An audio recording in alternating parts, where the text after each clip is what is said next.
You worked for it. You imagined it. You told yourself, when this happens, I'll finally feel different.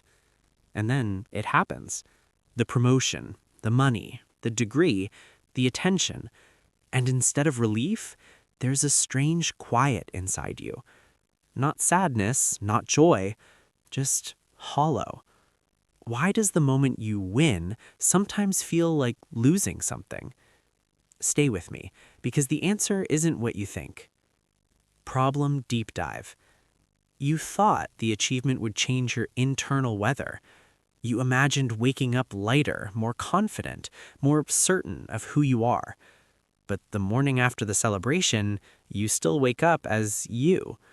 Your phone has more notifications. People congratulate you.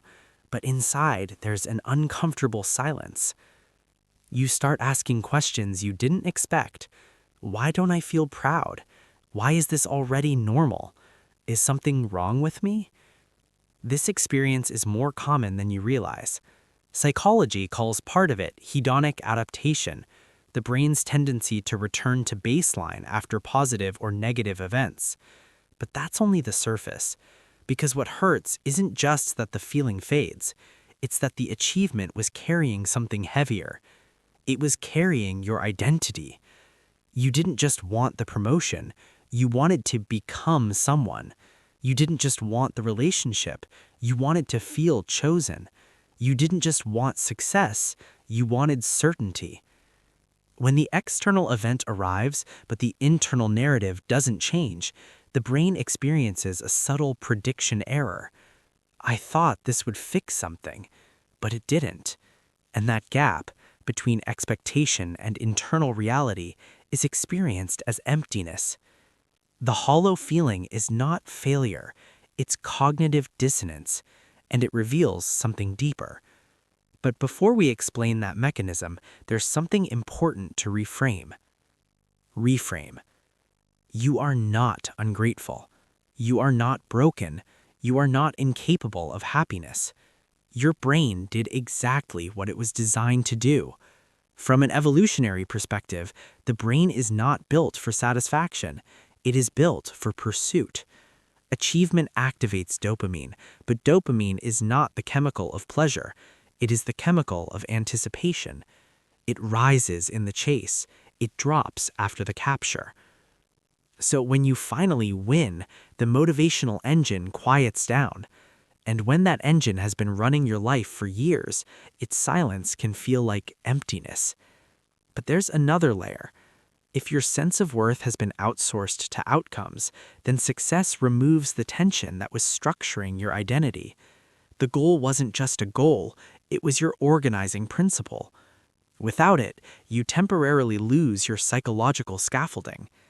That's why the hollow feeling often comes right after victory.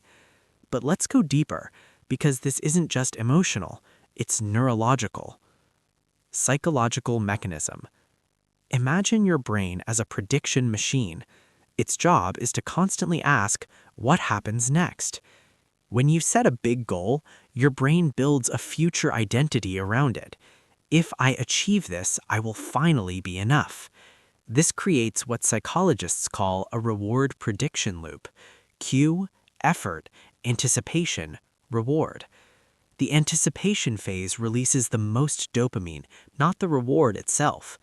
This is why studies in neuroscience show dopamine spikes strongest when a reward is expected, not when it is received. When the reward finally comes, two things happen. Dopamine drops because uncertainty disappears. Your brain updates its baseline, this is hedonic adaptation. Now the achievement becomes normal, and your brain starts scanning for the next gap. But here's the deeper mechanism. If your self-worth has been tied to the future version of you, then the moment you arrive, your brain quietly asks, now what?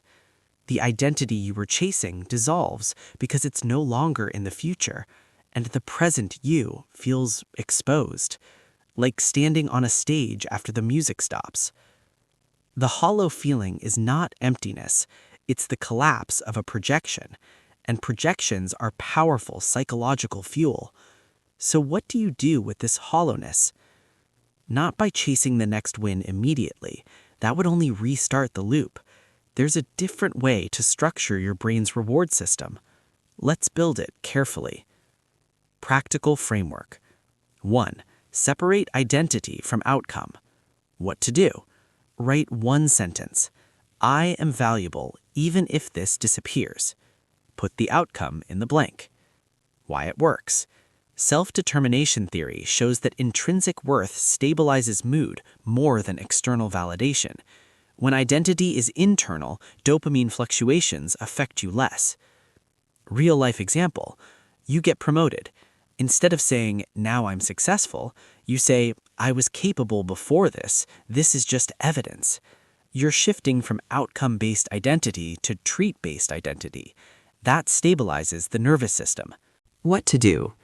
Create small daily rituals unrelated to status, like learning, movement, or craft. Why it works. The brain releases dopamine in consistent effort-based cycles. When reward is tied to daily engagement instead of big wins, motivation becomes sustainable.